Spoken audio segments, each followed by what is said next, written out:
What they're looking for out there is connection, whether it is in a partner, in a friendship, at school. What they're looking for is connection. What are we doing wrong when it comes to teaching and learning? Because sometimes I'll talk to some of my students and I'll say, didn't you guys learn that last semester? Oh, yeah, but I don't Yeah, remember it. I would give one simple advice. Welcome to the Illuminating Wisdom podcast. I'm your host, Marcia Narine Weldon, and I'm a lawyer, business strategist, corporate trainer, and executive coach. Each week, I'm going to bring you my favorite entrepreneurs, thought leaders, legal professionals, and other coaches who will inspire, educate, and empower you. Today's guest is Theodora Bogiou, and I'm really excited to have you here because you work with teachers, but regardless of whether you're a teacher, you work with kids, you have kids, you manage people, what we're going to talk about, I think, is going to be very, very helpful. You focus on resilience and mindset for teens and adults. And I'm really excited to get right into this conversation because I know that no matter who's listening, they're going to benefit from some insights. We're going to talk about how do you let go of the drama? How do you manage your emotions?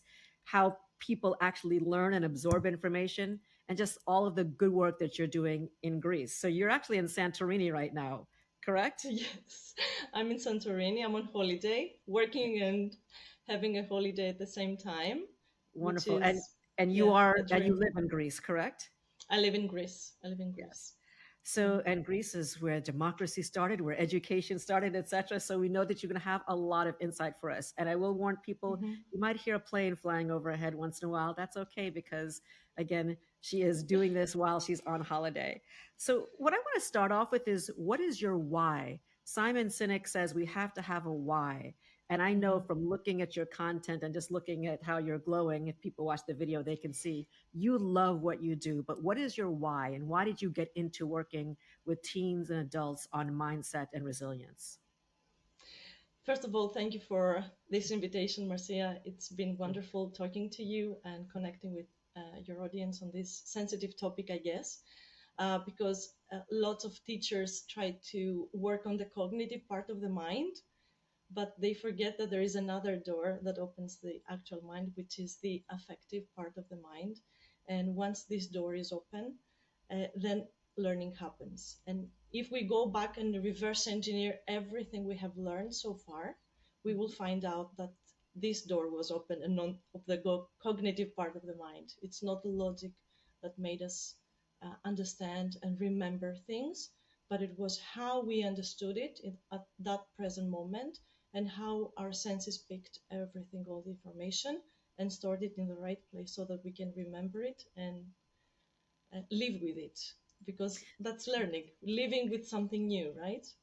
So that's really important because you're going to have some people who are listening are teachers, but most people probably aren't. And I'm a professor, so Mm-hmm. I'm always super fascinated in how people learn, and I'm always learning something new. For those people who are parents or teachers or managers who have to train people to understand information, Mm-hmm. Mm-hmm. what do we get wrong? Because you're saying we're focusing so much on the logic, but it's not the logic. So what do we get wrong in how people learn? And most importantly, how they retain the information? Because sometimes I'll talk to some of my students, I'll say, didn't you guys learn that last semester? Oh, yeah, but I don't remember it. Yeah. Right. So, why is that? And why is it that when we're on a job and we're learning something, we don't really get it? What are we doing wrong when it comes to teaching and learning? Mm-hmm. Mainly it's because we fall back into the trap of remembering what happened in the past and trying to get information from what we have learned so far and try to use it in the new learning. But this doesn't work. And then we Hmm. are stressed and get lost in the how hole. Or sometimes we project into the future. And again, we lose the present moment of having fun with the new learning, with the new information that's coming in us. And we, instead of making it our own, we forget how to make it our own because we don't know how to do it. We try to find another way of learning, and then people get lost, then our students get lost. But when we open this affective part of the mind and the students feel safe and they feel connected, because this is our internal need, our Mm-hmm. basic need. So when students feel connected, this is when the doors are opening. So after I started coaching and helping my students open this door, and I Mm-hmm. saw the brilliant outcomes it had, then I said, So now, how do I train the parents to help their kids in their daily life? Mm-hmm. Because I might be helping their kids for a couple of hours. I see them in during the week while they're learning English. But how can I put this in the family routine and make it consistent and change the family relationship as well? So this is when I started doing research and developing all my programs. And after they became so successful with my students and their families, then other school owners became interested in what I'm doing and started um, getting my trainings as well and seeing the brilliant results themselves as well. So there's a lot to unpack with what you just said. And I want to come Mm-hmm. back to it. Hopefully, I won't forget, because one of the things you do is you help people learn English. And I was just in Europe last week, and of course, everybody spoke 14 languages each. And in the United States, we struggle with basic English, right? So I want to talk to you a little bit about kind of how the brain works when it comes to learning languages, because I think Mm-hmm. that that's something that all of us want to do better, right? If we don't grow up in a house with two parents who speak different Mm-hmm. languages and we try to learn in school, it's much harder. So I want to get to that a little bit later, but I also want to get to the opening, you said the effective part of the mind. So we Mm-hmm. focus on the logic, and people talk about left brain and right brain and those kinds of things. And I think the Mm-hmm. traditional way of teaching is you learn, you memorize, etc. When you're talking to parents, and I want to use this for parents, but also managers who have to do trainings or Mm-hmm. professors who have to train Mm-hmm. adults, so not just little kids, what does it mean to open up that other part of the mind, and how do you do it? So mainly when the students start feeling connected to the whole experience and connected to the teacher, the trainer, they start using all their senses to grab the information. And if the teacher is skilled enough and has been well trained, Mm-hmm. they can tap into those senses, not just learn this, remember this is how it goes. So they then open all the other senses, and the students start feeling a different way of absorbing the information. After this process goes on and on, the repetition is not so necessary as it would have been in a strictly cognitively cognitive learning way of learning. So I have done some research on what motivates students, but at the Mm-hmm. same time, what demotivates them. Right. And I have seen the categories of how everybody works because we have different modes of operation, Right. obviously, Mm-hmm. all of us. And instead of catering for one specific need and saying, because you are a visual learner, for example, I don't like our students to work so much on becoming more visually effective, but Right. how do I use my all my senses? Mm-hmm. Because I visually might be the dominant way of I'm learning, Right. but eventually you learn to use all your senses. And there is another way of learning that if if teachers know how to find it and they know then how to motivate their students and how what demotivates them, so then it makes sense what some of the students just turn off when the teacher says something or does something, and when these students is going to turn on. So if this is a 3 4 hour training, it's not a long training to Mm-hmm. understand the modes of operation of each student.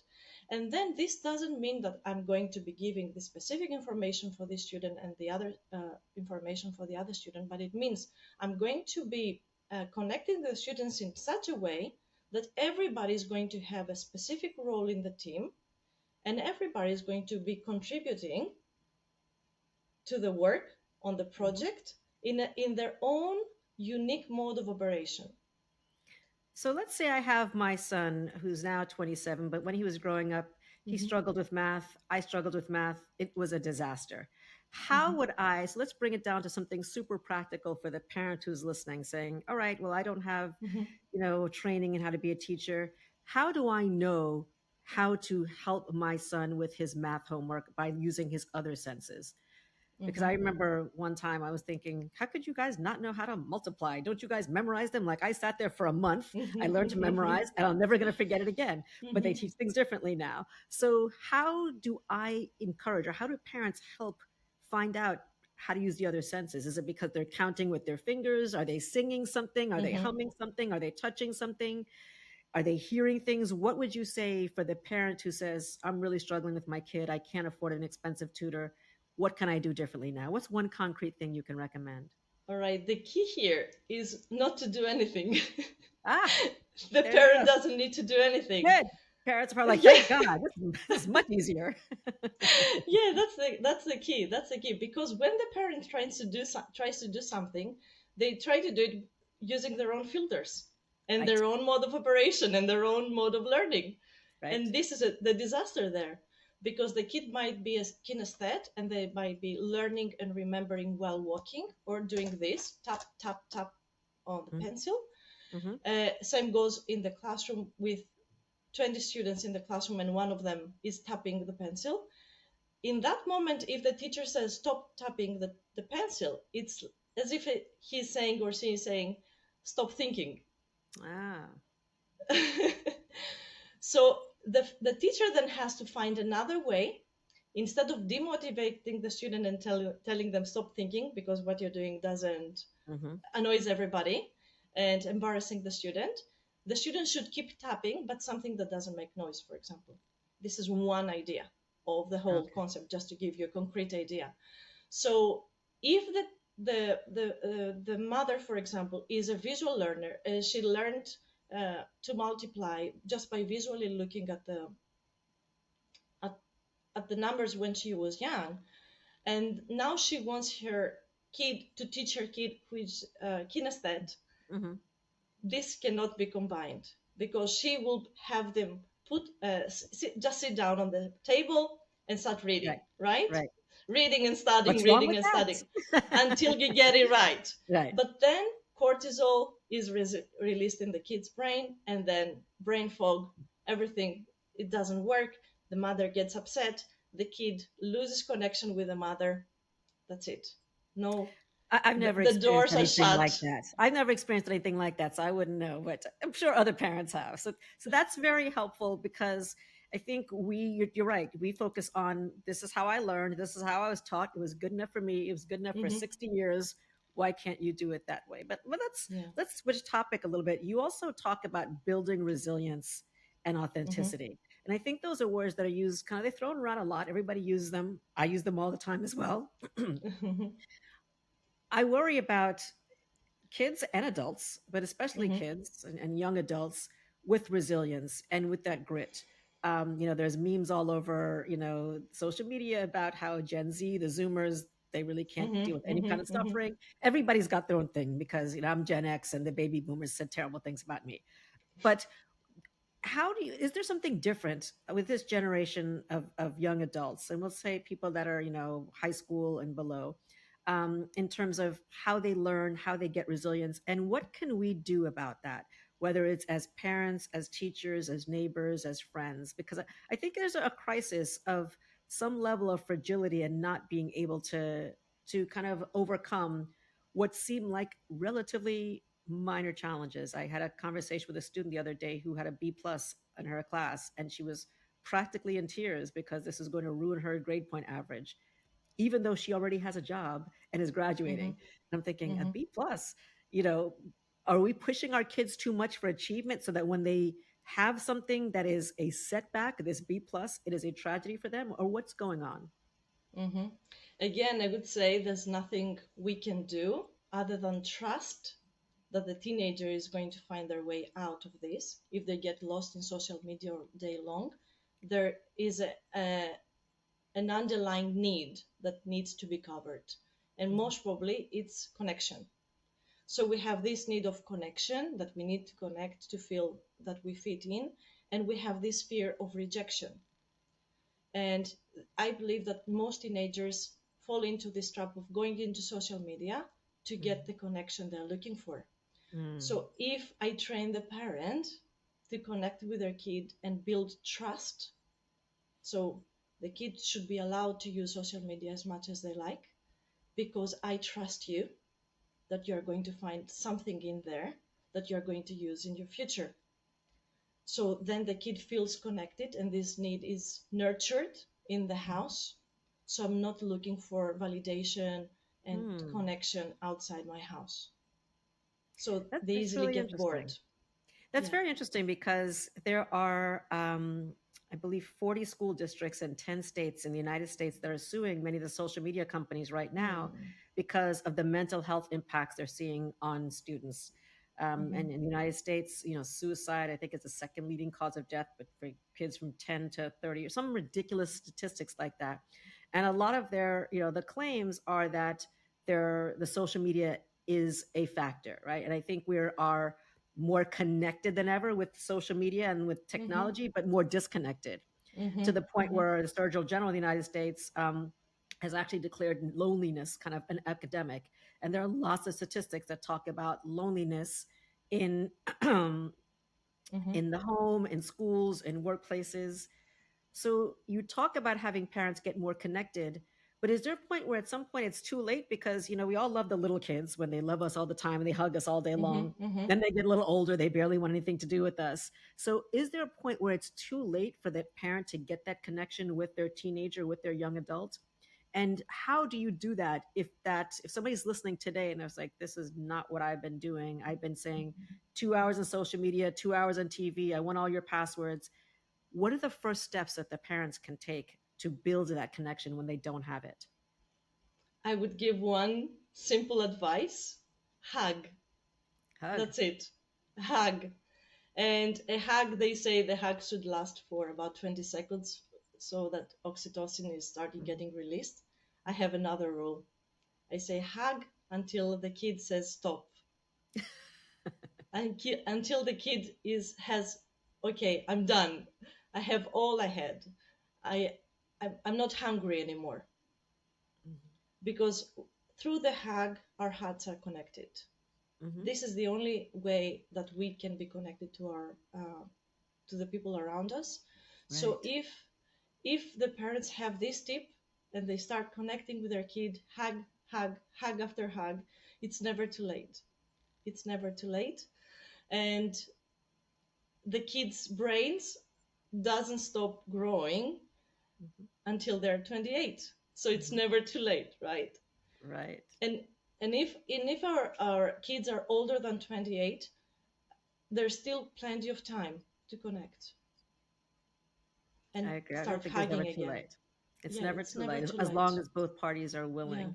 yeah. Now, we It's talked a little just bit, sorry about please. that. It's just the acknowledgement that what they're looking for out there is connection, whether it is in a partner, in a friendship, at school. What they're looking for is connection. So if we can cater for this need at home, they won't be looking for this need outside the home. So I'm just Right. repeating and I love it. No, but I think it's important and it bears repeating because, and it's also very similar, right? We're always looking for something outside that's within us. And yeah, similarly, we're looking yeah, for something yeah. outside that's within our own homes. Mm-hmm, But I want to go mm-hmm, back to resilience. How do you help adults build resilience and how do you help mm-hmm, teens build resilience? And is there a mm-hmm, difference in what they need to do? Because obviously teens don't have the level of experience and perspective to say, okay, this too shall pass. This is not the worst thing ever, right? They don't have the perspective to understand that they have survived every single one of their worst days so far, right? mm-hmm. So they can survive this. So how, when you're working with adults and you're working with teens, how is it different when you're working on resilience and building kind of that mindset? Mm-hmm. When I work with teenagers, there's a good and a bad thing. First thing is that kids live in the present moment, so they cannot project into the future and say, this will pass. They don't say that. The Right. adults have an argument, the parents have an argument in front of the kid, and when the kid says, what's going on, what's happening, the parent says, it's none of your business. And Hmm. instead of being the parents and the adults and saying, we are going to have this conversation on our own, they have this Hmm. conversation in front of the kids, and then they tell them, shh, you have to be patient. It's not your turn to speak. You don't Right. have an opinion in this. So the kids learn to Mm. shut down their authentic voice. They don't have a voice, they don't have an opinion. When they grow older, they still don't have an opinion. Their opinion doesn't matter, Mm. right? At the same time, what's happening, because they cannot project into the future and say, yes, the parents might be having an argument, but they know I'm going to be consistent, work for a couple of months, things are going to turn. I'm going to have a better future. The kids Hmm. cannot see that. Right. So the kids believe that this is going to be a permanent situation. This is going to be forever. Their heartbreak will last forever. They will Yeah, never love again. Right. exactly. They're never Exactly. going to succeed. And if this is persistent, then this is a programming. This is my new reality. I don't know nothing anything else. This is all I know. This is my reality. Mhm. Problems, not not being able to overcome them, at the same Right. time not being able to talk about them Exactly. because it's a secret. Nobody allows me to talk, so I don't talk. So I don't ask for support, and the Mhm. gears go on, and Right. yeah, then we see the outcome. For me, to Hmm. answer your question about resilience, Hmm. for me, resilience is consistency. That's it. Consistency, but not being consistent and going against the current. And when I, but being consistent and trying to endure, but something that is serving me. Excellent. Because I think when we Yeah. also worry about resilience, we kind of think about, can you get up from that setback? And can you realize it's okay to quote fail, whatever that means? And, what's the lesson you're learning from that failure? And I have failure in air quotes for those who are listening, because I don't know that, how many people fail and then they succeed after that. They need those failures to grow. They need those failures to learn. And I'm worried, do you think we don't let kids fail enough? Yeah, for sure. We And take care of them so much. They're not allowed to fail. But if we reverse engineer any goal we have achieved so far, mhm, failure is going to be in there. So absolutely. it's as if we are trying to bake a cake and remove one of the main ingredients. Is it going to be the cake I want? In every cake I have baked in my life, there was failure in there. So in Mm, my next cake, there's not going to be failure. right. How do you expect to have the same or a Exactly. tastier cake, right? Exactly. So yeah, Exactly. so I always have my students and the teachers I coach to Mhm. reverse engineer on their goals and find what was in there. So we pick those ingredients and say, you have created all this stuff in your life with these ingredients. How do we supercharge those ingredients and add Right. some more and create more brilliant goals? Love it. I love that. So you also have a podcast called Soul Conversations, and two of your episodes really stuck out to me. One was about managing emotions, and one was about letting go of drama. And of course, we'll put links to your episodes in the show notes. But what are some key takeaways? Let's talk about letting go of the drama. This is something that Hmm. everybody deals with. Hmm. Drama is in the eye of the beholder. For some people, their Starbucks order getting messed up is a lot of drama. But some people, there are some serious things that can really derail our ability to move forward. What are some of the key tips that you have for letting go? Is it based on a spiritual practice? Is it based on saying people should go to therapy, get a coach? How do you deal with the person who's listening saying, yeah, I'm going through a lot of drama and I cannot and will not let it go? How do you Yeah, help people with that? yeah. First of all, staying in the drama, staying in the victim state, takes away all of our power. We give Hmm. away our power to our Right. boss, who is doing this for us, to the Hmm. government, who is doing these new measures, to my spouse, to my kids. So I don't have any power on anything. And this is really disempowering, right? But the moment I empower the person I coach, the person I help, I support, they they see the power in themselves and they realize that everything they have done in their lives, whether they liked it or not, was up to them. It was their own decision. It was their own understanding of the world. And it's I like to use the metaphor of the orange. What do I Hmm. get if I squeeze an orange? I get orange juice, right? I cannot Hmm. get lemon juice even if I want to. So I always ask my the people I train, what do we get when we squeeze you? When there is you're put under pressure? What does your family get? What does your boss get? What do your employees get when you're under pressure? If it's anger, whose anger is it? Mm. Is it your bosses? If it's disappointment, because some people don't get angry, Yes. they don't have permission to get angry. Ah. They get disappointed, they feel rejection, so they reverse all the emotions against them. Again, anger is against us. I'm not saying that it's against another person, it's Right. against us. So I always use this metaphor to help people see that whatever emotions are coming up when they uh, have an issue, where they're under pressure, it's them. It's only them. It's So is that theirs. that first step to realize it's about them? Yes, All right. So now I know acknowledgement. it's about me. What do I do with that Hmm. information? So Yes, now I first I know need my to inability to let acknowledge. go, Yes. my inability to forgive. It's all about me. All right. It's about me. What next? Yes, so the brilliance of the program now is that we don't override those feelings, we don't delete them, we need them. So we are using those feelings and we are using the information. I guide my coaches to go back into the information that they're getting so they can get one small gem out of this pressure situation. So this gem is going to have information that they need for their future, whatever product they're producing. So my job is to go back into their past and collect all the pieces of the puzzle so they can start building their own puzzle, which is their own life.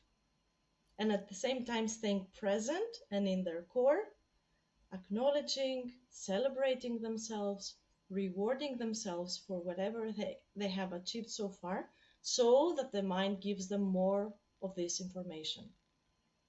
Excellent. And one of the things that I think is so important is I think we don't really even know who we are, right? And sometimes we need Yeah. another person. And so you also talk a lot about authenticity, and you have signs when you're not using your authentic voice. And I'd like to read some of them to you and see if you can comment on them, because some people might say, I don't even know who I am because I'm this person at work, I'm this person in front of my family, I'm this person in front of the church, I'm this person in front of my friends. So becoming authentic to me is the best gift you can give to yourself. It's not that you don't care what anybody else thinks, but you care more about what you think and what you need, right? So here are some of your signs that you're not using your authentic voice. You say, number one, lack of genuine expression. What do you mean by that? So people, because they weren't allowed to express themselves freely, and we pinpointed one of the reasons. The Mhm. parents are having a conversation. I'm not allowed to give my opinion, although the conversation is happening in front of me, and I'm still not allowed to be part of this conversation. So why isn't this conversation happening elsewhere, right? Mhm. Why is it a secret? Why am I outside? So Right. this is one reason that makes us fall into this trap, that my opinion doesn't matter. Then this is our reality. So I don't express my true self. I'm not there. And if So I'm not there, I'm not present. so that probably then ties into your next one, which is limited self-expression. Is that similar, or there do you mean something different by limited self-expression? Limited self expression then goes beyond how to express myself in my surroundings. So first I have to feel that what I'm saying, I have to trust myself and believe in myself that what I'm thinking is valid and it's mine. And then I Mhm. have to express it, right? So Right. people don't even feel it in their core that what they're feeling is theirs. It's Right. something they should express. They think it's chatter. Right. That's that mind chatter. This isn't what Yeah, I really think because, as you said, I wasn't allowed to have an opinion, to voice my opinion growing hmm, up. Your next one is yeah. difficulty building authentic relationships. Is that because we are trying to be, quote, better or different than what we really are? Or we're trying to be what other people want us to be? What do you mean by the difficulty in building authentic Yeah. relationships? Again, because we haven't learned to connect authentically with our parents, we put on a mask and try to connect with other people with what they expect from us. So we build an image of us which is not authentic, and then we try to interact with other people. Again, they might be having another image which is not authentic to them, Mm-hmm. but under pressure, the masks go off, right? Yep. Under pressure, the masks go off. And we say, but this is not you. I didn't meet you. You're a Right. different person now. Yeah, it's because this person is under pressure and I'm under pressure. I'm not me either. Right. And instead of getting naked and forgetting all the masks and all the image we have built around us, we again try to build another mask and another image, move on to the next relationship Yes. with more shields, with More more shield. protection. Again, not the real thing though, not the real Wow. thing. So then that probably leads to your next one, which is self-doubt and internal conflict. And how Hmm. do people learn to trust themselves? Because you've been talking about trust, trusting that you can have your voice, trusting that you can speak your voice, trusting that a lot of times, and I tell this to my coaching clients all the time, most of the time it's about them and their internal stuff. But how do we Hmm. learn to trust ourselves? How do we get past that self-doubt and internal conflict? Sometimes it takes another person to trust us more than we trust ourselves and start guiding us in this, taking us by the hand in this pathway. And because I have pursued this pathway and I was there, Hmm. I know that lots of people can relate to that. And because they have seen me coming out of this uh, Yes. hole, Hmm. now they know that maybe Theodora is a person that can help me. So I help them and I guide them through my own experience. And the pattern that showed up with the people I coached was that if we go back into their past and collect the pieces of the puzzle, then they create something they were supposed to create, but they would never see because they weren't looking at themselves authentically. They were Yeah. looking at the mirrors outside of them, but they weren't picking the right information that was serving them at the moment. So we it takes us about 6 to 9 weeks to tap into this authenticity, but Hmm. after 9 weeks we cannot remove it. We cannot remove it. We built myelin around it and it Yeah. cannot be removed. Wonderful. And I think that's another reason. So you say you help people based on your own experience. I think it's another reason that people should be more comfortable showing who they truly are authentically, because then you can say, okay, that person overcame it. I spend a lot of time on LinkedIn talking about my struggles and how I've overcome them, because I want people to see that, yes, I may look like this now, but I was once here. And people can't feel like they can get from there to there. I'm using my hands for those who are watching. So from a low Hmm. point to a high point, they feel like they can't get there if they don't see anybody who's done it. Or they'll say, Hmm. well, Theodora, she's got everything all together. Or Marcia, she looks like she's got this glamorous dream life, if they don't know the struggle. So that's why I encourage everybody, to the extent that you can, especially when it makes you uncomfortable, because you don't know who you can impact by saying, this is where I was, this is where I've gotten to. I still have work to do, but it can happen. Because otherwise, people will say, well, that's you. You were born confident and comfortable and authentic, and you probably could Hmm. express your opinions all the time in your house, and they don't Hmm. realize the work. So that's really important. Then you talk about missed opportunities, and you say this is another sign that you're not using your authentic voice because you're missing opportunities. Can you elaborate a little bit on that? I would say we're not missing out on opportunities, but we are saying yes to many opportunities, Ah, which is a perfect distraction.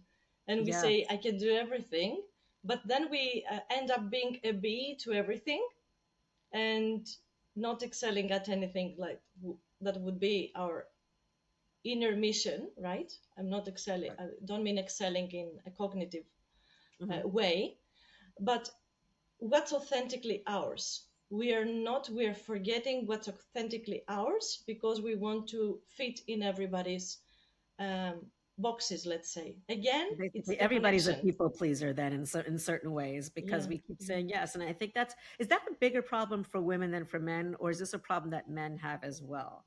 Because you often hear Because, women yeah, saying, I'm a recovering people pleaser. You very rarely mm, hear men say that. Is there a difference? Or it's or because do they they don't just say show it it. differently? Or they just don't say it? They don't, they just don't. say, don't admit it. But because I coach teenage boys and teenage girls, and then educators and education leaders, what I see is that we are all looking for validation Yes. from the outside, and it's this connection we're looking for. I go back to the connection. That's my key word of today. We go back to, how do I get connected to this person, and this is what makes me build this shield that would allow me to move forward with this relationship. And I Hmm. forget myself. The more I forget myself, the more myself is lost. My authentic voice might be tapping and saying, hey. And then we might develop an autoimmune disease or something. But then how do I go back to my previous healthy Well, self, because this is manifested in our on our body as well. Well, let's talk about that because Yeah. a lot of people are now starting to understand the mind-body connection. Some people might read books like The Body Keeps the Score, read work by Mm-hmm. Louise Hay and others who talk about it's very and I also I'm involved in in Reiki and hypnotherapy and those kinds of things as well that I've gotten certified in. And there's clear connections with the mind and the body. How do you see that manifest, especially when it comes to teens, young adults, and parents that you serve? Mm-hmm. Because I've been trained on that to see it. Now, whenever somebody shares a physical symptom they might be having, I know exactly what thoughts they're having. Hmm. But instead of me giving them their thoughts, Right. because if I tell them this is what you're thinking, instantly they're going to stand back and say, no, this is not what I'm thinking. You don't know what you're talking about. I Right. help them and I guide them to see what they're thinking. So I coach them out of this looping thought that Hmm. is causing this physical symptom, because this is a symptom of something that's underlying beneath, Yeah. And and I think it it's could be very something clear that yeah. goes back to very, very young age. And it could be going back generations, right? There's the science of Yeah. epigenetics, which talks about how things are Yeah. being passed on. They've looked at Mm-hmm. experiments with people, experiments with mice, in terms of how even certain kinds of fears or traumas can be passed on genetically. So it's a really Mm-hmm. exciting area of work. And then your last one you talk about is lack of fulfillment and purpose, which has to be, I feel like you're living in your purpose. I know 100% I'm living in my purpose. Most people aren't. And most people really, they don't know what they want to do. They've either got a job, maybe they've got a career, something that Mm-hmm. pays the bills, but they don't have that calling, or they're afraid to say what that is because they're afraid of being judged. They're afraid of, if I say I'm a spiritual lawyer light worker, are people going to not want to hire me because they're going to think I'm Mm-hmm. flaky and woo woo? Or that if I Mm-hmm. say Mm-hmm. I don't want to be a doctor, I really want to be an artist, what will my family think? So, how do you help people who either don't know where their purpose is or to feel that they should be able to make that big leap? Mm-hmm. Mm-hmm. So again, we go back into their story, we go Hmm. back into their past, and we collect all the information that is in there, because this is part of the mission. They Yes. just weren't aware of it. And once they see it, they start seeing it making sense. They start putting the pieces of the puzzle together, connecting the dots. Hmm. They start seeing a bigger picture of themselves. Right. And then, if you see your story, you cannot unsee it. Once you Yes. see it, you cannot unsee it. Then Mhm. every decision you're making, if you have done the right work and if Right. you have kept consistent in that, every decision you're making is leading you towards this pathway, and Hmm. there are no obstacles there. Love it. There are no Yeah. obstacles. It's not going against the current. Right. No distractions, actually. You're not distracted by anything else. You're so focused. Your focus is so sharp. Hmm. Nobody can take you off track I love that. once you find Now, it. working with people is a gift that you have, but at some point it must take a toll on you. Do you have any morning or evening rituals or things that you do throughout the day to help keep you balanced and centered? Some people say, I've got a morning routine and I don't get out of bed until I do this, and I go to bed till I do that. Or some people say, I just go with the flow. If I feel good at 6 o'clock, I'm going to get up at 6 o'clock. Maybe I'll go running, maybe I won't. Is there anything that you have that is a non negotiable? Doesn't matter how tired you are. you are still going to do it? And how does that affect you? And how does it affect you when you don't do it? I have built some rituals that are now automatic. And this is what I ask my clients to do. I support them until their rituals are automatic as well. Hmm. And because I learned how to get into flow state, initially just randomly, but then on demand, this is now what I teach to my clients to get in flow state, their flow state, not my Hmm. flow state, right? Right. Get their information, collect their information. I just turn on the lights for them to see towards the right direction and Hmm. collect all the information they need by going into flow state. And So this is, before you keep going, how do you know you're in flow state? Because some people might say, I don't know what flow state is, and I want to learn yeah, how to do it, but I yeah, don't know what that is. So let's just make yeah. sure we're all on the same page with flow state. What does that mean Hmm. to you? Yeah. So it's that feeling that you have all the answers you need and there is no space and time. Nothing really matters, but Mm, you're connected to your true source. The gates are open. right, And you ask a question, and this is what I train my clients to do. You ask a question, you just go into this state because eventually it can go happen on demand. You don't even need to wait for the morning ritual. It right, happens on demand, and you just tap into it, and it's unique to everybody. So I don't give a special routine. And what I do with myself is that I go into that state whenever I want. Now it's built into my DNA. Now it's built into my right. system. I don't even Mhm. have to try and make it Yes. happen. So I don't have to wait for the morning ritual to make it happen. It just happens. And that's really important because everybody's got to figure out what it is for them that gets them to that state. So, for example, I meditate and I visualize, etc. And now, if I close my eyes for more than a few seconds, I'm already starting to visualize. It's become so natural that I'm visualizing things. I'm seeing bright Exactly. colors, and I don't even have to get myself into that. And that's why I think having some kind of routine, whether it's a breath work routine, whether it's something that calms you down, gets you centered, gets you energized. Because you're right, you'll train yourself. Just like they say, you lonever forget how to ride a bike. I don't know if that's Hmm. true because so, but if you, It, if, it is.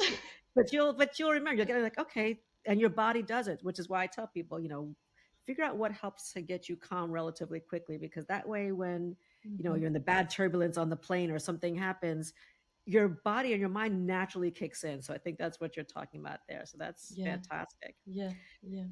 And then I want to ask you as we come to a close, what is a book or a song or a mantra that really changed your life that you'd like to share with the listeners? Because Hmm. I want at every episode to have people feel empowered and educated and enlightened and to have something that they can say, maybe I'll read that or maybe I'll do that. So Hmm. is there a phrase or a book or something that is your go-to for inspiration?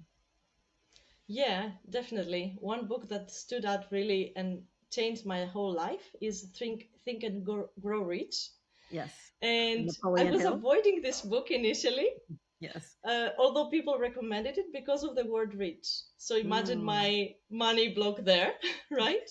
And this kept me from reading the book, although I loved to read books. And once I read it, I figured out that the name of the book should be Think and Grow.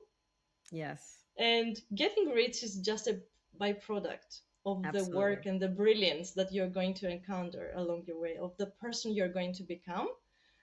Getting rich is just a byproduct. And I don't think the writer meant, Napoleon Hill meant rich as in the riches as in the money, but Right. rich and overflowing And from within. abundance.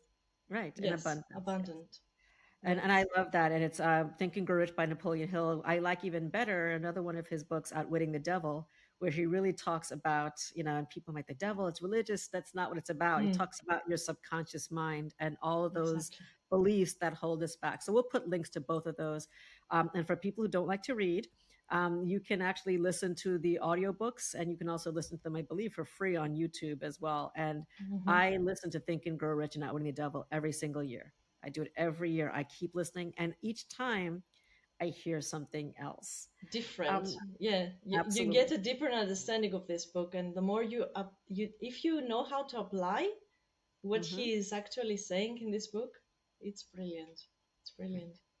So, what's the biggest takeaway you want people to have from listening to this episode? If they remembered only one thing, what would that be? I would say the hug. The hug? Hands down, the hug. hug Hug until hug they your, say the people stop. around you. Hug until they say stop, right? Yeah, And exactly. not for the 20 seconds or not to get, the neurotransmitters flowing, but until they say stop.